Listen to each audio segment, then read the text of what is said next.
အားလုံးပဲမင်္ဂလာနဲ့ခင်ပါဒီနေ့ကတော့ကျွန်တော်မန်ချူကတိလာဆိုတဲ့နေရာကိုသွားမှာဖြစ်ပါတယ်မန်ချူကတိလာဆိုတဲ့နေရာကတော့ဒေလီမြောက်ဘက်မှာရှိတဲ့နေရာတစ်ခုပေါ့နော်အဲ့နေရာမှာတိဘက်လူမျိုးတွေအများစုနေကြတယ်ပေါ့နော်အမှန်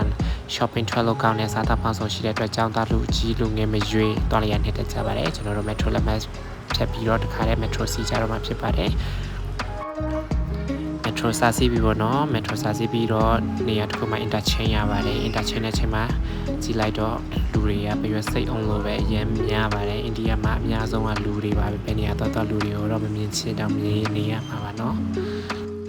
Rajiv Chowk ဆိုတဲ့နေရာမှာ interchange ပြီးတော့နောက်တစ်ခါ metro taxi ရပါတယ်ပြီးတော့နောက်ဆုံး gate ကိုရောက်ပါပြီနောက်ဆုံး gate ကိုရောက်ပြီးရတယ်ကျွန်တော်တို့အနေနဲ့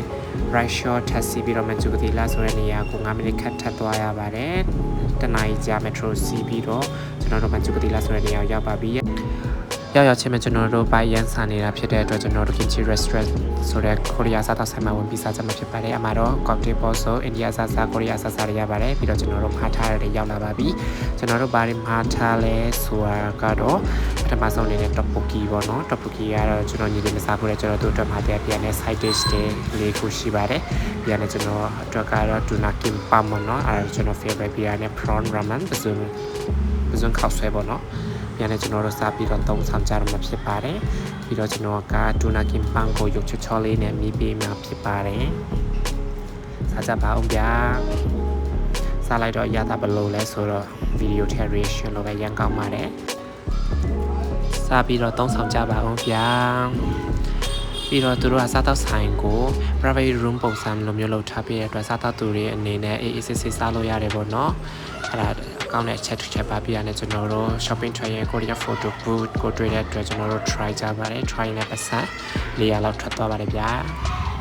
ပြရတယ်ကျွန်တော်တို့အချိန်နေပုံနေတဲ့အတွက်နောက်တနေရာသွားပေါ်ဆုံးဖြတ်ကြတယ်ပေါ့နော်အဲ့ဒါတော့ India Gate ဆိုတဲ့နေရာပါ India Gate ဆိုတာကကြတော့ India နိုင်ငံရဲ့အသေးနှလုံးလို့လည်းပြောကြတယ်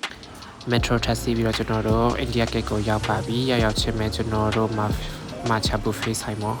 အမှဝင်လာကြပါတယ်ပြန်ရတယ်တွေ့တဲ့အတိုင်းပဲလူတွေကတော့အများကြီးပါ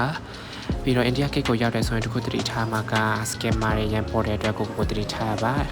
India Gate က famous ဖြစ်ရတဲ့အကြောင်းရင်းကတော့ပထမကမ္ဘာစစ်အတွင်းမှာအင်္ဂလိပ်ဘက်ကနေအိန္ဒိယစစ်သားတွေဝန်တိုက်ရင်ဂျာရှုံးသွားတဲ့သူတွေကွန်ပျူတာအဖြစ်တိစောက်ပေးထားတာဖြစ်ပါတယ်ပြန်ရတယ်ကျွန်တော်တို့ကတပ်ပုံပိုင်းရိုက်ဗီဒီယိုရိုက်ရင်းနဲ့ညနေအထိစောင့်မလို့ကျွန်တော်တို့စီစဉ်ခဲ့ကြပါတယ်ဘာလို့လဲဆိုတော့ India Gate ကညဖက်မှာပို့ပြီးတော့ထားပါတယ်ဒါပေမဲ့လည်းကျွန်တော်တို့ကိုရာသီဥတုကအချိန်နေမပြီးတော့ကျွန်တော်တို့စောစောစီစီအိမ်ပြန်ဖို့ကျွန်တော်တို့ဆုံးဖြတ်လိုက်တယ်ပေါ့နော်။ဒါနဲ့ကျွန်တော်တို့လည်းအိမ်ပြန်သွားကြတော့မှဖြစ်ပါတယ်။နောက်ဆုံးတော့ကျွန်တော်တို့အိမ်ပြန်သွားပါပြီ။ကျွန်တော်ရဲ့ပထမဆုံးလောက်တက်မလောက်တက်နဲ့ရှောက်ပြီးတော့ edit လုပ်ထားတဲ့ vlog လေးကိုနောက်ဆုံးထိကြည့်ရှုအားပေးတဲ့ကျေးဇူးတင်ပါတယ်။ Bye bye